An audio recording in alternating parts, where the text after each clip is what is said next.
Hey guys, hey, happy lunchtime or whatever it is. It's TJ and I'm back before you. It has been a while. I missed you. And I wanted to come in and chit chat more about living in your purpose and the reasons you should be doing it and why it is important and beneficial. Okay, so just to start, leading a more happy and fulfilled life is a direct link, or a direct result of living in your purpose. When you are living in your purpose, and that's not to be confused with following your passion, although your passion can lead to your purpose, or it could drive or be a driving force, if you will, into your purpose. Passion, and I can get into that in another video, is more like, it could start off being an interest. It's not something that you have to find or learn. It's just something that you might happen upon and you're intrigued by. And then the more you do it, you start to enjoy it. It becomes a passion of yours. And when you really dive in and learn more about it and hone in on that skill set, it can then also fuel a purpose. For example, someone who likes to write. You have people who are novelists and all that. Then you have people who want to write for a cause, a journalist for a cause, to bring awareness, that kind of thing. So that is their purpose, the purpose that they're living in at the time. And you can have multiple purposes, but I believe it's important that you get started. Now, hello, who are you? Wait a minute. Let me make sure I'm sharing this to my group. I'm messing up, you guys. Messing this whole thing up. Okay, let me just be still because that didn't work. Okay, anyway, if you just joined in, I am talking about the importance of living in your purpose and having a happy, abundant, fulfilled life. And doing that is a direct link to happiness. In fact, according to the National Library of Medicine, happiness is said to boost your immune system, increase balance in your hormones, and also decrease stress. I can't talk today. So it's important. I mean, if you think about it, and a lot of us know what we are supposed to be doing, or we have an idea, or we have like this pull or a calling that we're supposed to be doing, and we may be disobeying it for whatever reason. It could be fear, it could be lack of time, not knowing how to get started. It could be anything. But you feel that pull, and it's going to just keep gnawing at you, and that over time is going to get more pronounced. It's going to be more intense if you don't start the path of following it and doing what you need to do for it. And it also adds stress, whether you know it or not. Not living in the purpose, not answering that call or obeying that energetic pull can result in stress and even dis-ease in the body. So that's why I'm here advocating for it, and I am your accountability partner in that. And basically, when you're happy, it flows into everything else in your life and how you interact with other people. And it just makes you feel good. It opens up all of your energy centers. It gives you a zest for life, and it makes you pleasant to be around. I'm not saying that you're unpleasant now, but when you think about, just sit with that and just think about what it would be like, what your life would be like if you were doing exactly what you wanted to do. If you were being your true, authentic self, minus all of the conditioning that you received or you got when you were growing up, all of the things that, the elders, your parents taught you to do in lieu of the things that you really flow with doing, because they were teaching you based on how they were taught. They were teaching you based on what they felt was best for you, and sometimes, without realizing it, it sort of puts the real person on the back burner without anybody even knowing. People go their entire lifetime not knowing. People go their entire lifetime allowing their real authentic selves to just remain silent, to remain in a closet, to remain untapped into, to remain hidden from the world. And living in your purpose doesn't mean that you have to save the world. It's not about that. It is about following that divine order, that thought, that instinct that you have there. Like, we are all put here for something. I truly believe that we're all made different. Some of us may look similar. We may be in similar cultures, but there are like so many subcultures within each culture. It's like flowers.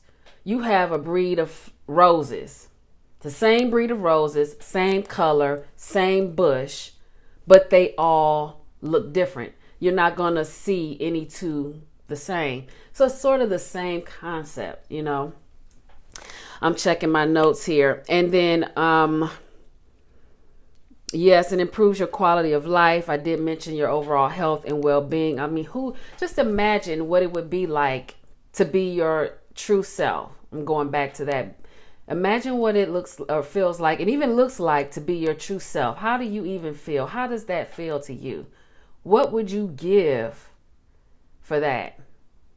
And if you are in the free world and you are able-bodied and you are talking, looking, seeing, smelling, living, complaining, all of the above, then you have the option. You have options.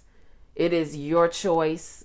There's no blaming any outside, anything. It's all internal. So there's no outside forces keeping you from doing. There's so many different ways. As my grandmother used to say, there's more than one way to skin a cat. You've heard that a gazillion times, and it's true for everything.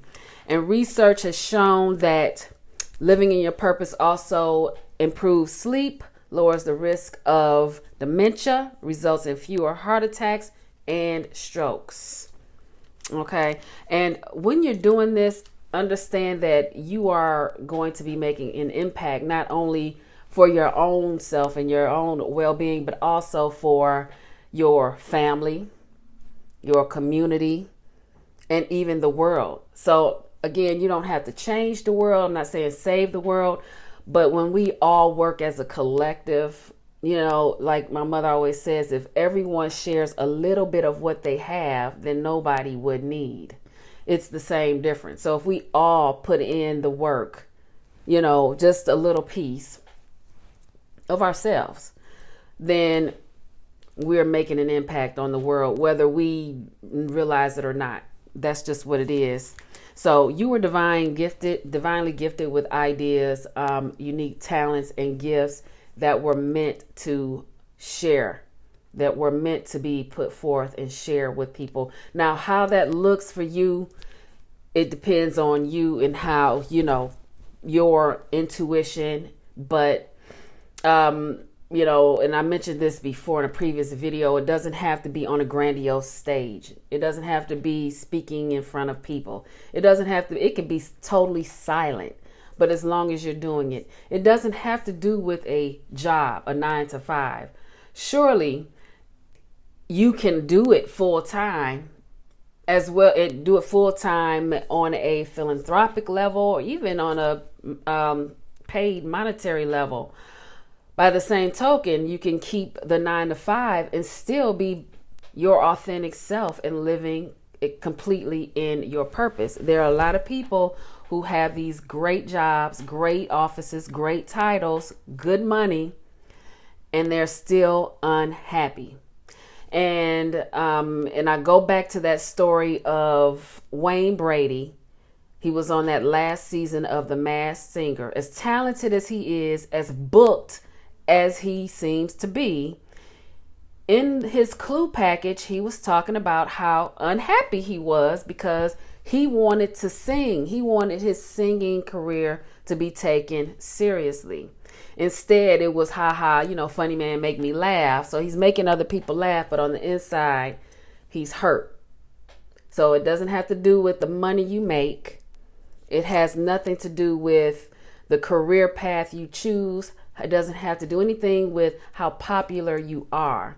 It has everything to do with how authentic you are, taking off the drag, as I call it, taking off all of the masks and the costuming that society has put upon you and you chose to carry, to keep.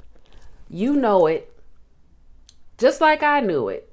Certain things were not necessarily natural to me, you know. And when you think about, this is another example I want to give. You've heard it before, when you're trying to fit a square into a triangle. At least that's how I say it. When you're trying to fit a square into a triangle, it doesn't work. You go ahead and force that square in, depending on what it's made of, how strong it is, it's going to crumble, crack, and or break. Unless the square is small. If it's small enough, then it can fit in the triangle. Now, who wants to shrink back? Who wants to continue to dim their light and not be who they really are? That's all I'm saying. Okay. All right. I am working on some things and I have had several questions. So I will be opening up space to speak to people one-on-one. So definitely stay tuned for that within the next 1 or 2 weeks, maybe less. So I will be opening up space for one-on-one sessions with people so that we can go ahead and just move that needle for you so you can get into living in your true self. Okay. Until then, I do have a link above so you can get started. If you want to get started right now, I have some nice actionable steps that you can apply today to move through it. But until then, we will, what am I saying? Yeah, you can move through it now. And then later on, if you like, we can discuss and I'll open up the doors for that. Until the next time, I want you to live simply and be kind. Be sure to share this video with people that you know need it, because I know that you know that I know that you know someone who needs to hear this information. Go ahead and save this video to your favorite. The dots above will allow you to do that. And I will talk to you in the next video. Smooches.